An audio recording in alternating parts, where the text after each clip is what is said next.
We provide you the platform to turn your dreams into reality.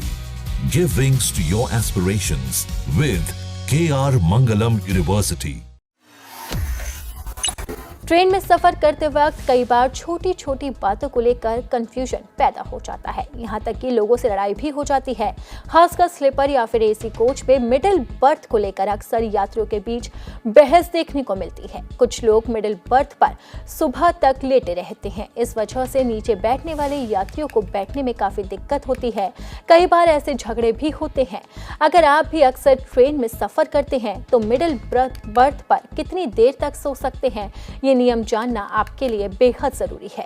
Railway ने middle birth को लेकर एक guideline जारी कर रखी है, जिसे हर यात्री को फॉलो करना बेहद जरूरी है। चलिए अब आपको बताते हैं कि क्या है रेलवे के ये नए नियम। रेलवे के नियम के मुताबिक मिडिल बर्थ पर सोने का समय तय किया गया। ट्रेन में रात 10 बजे से सुबह 6 बजे तक ही यात्री मिडिल बर्थ पर सो सकते हैं, यानी कि रात 10 बजे के बाद आप अपनी सीट खोलकर सो सकते हैं और सुबह 6 बजे तक वहां पर लेटे रह सकते हैं।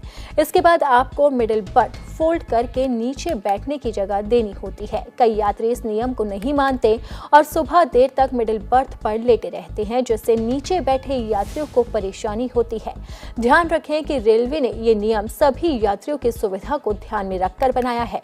इसीलिए अगर कोई मिडिल बर्थ को फोल्ड करने से मना करता है तो आप उसकी शिकायत भी कर सकते हैं। अगर कोई यात्री मिडिल बर्थ पर सोने के तय समय का पालन नहीं करता है और सुबह 6 बजे के बाद भी सीट फोल्ड नहीं करता है तो इससे बाकी यात्रियों को बैठने में दिक्कत होती है। ऐसे में आप टीटी या फिर कोच अटेंडेंट से शिकायत कर सकते हैं। रेलवे के कर्मचारी नियम का उल्लंघन करने वाले यात्री को समझाकर सीट फोल्ड करवाएंगे। लगातार नियम तोड़ने पर चेतावनी भी दी जा सकती है।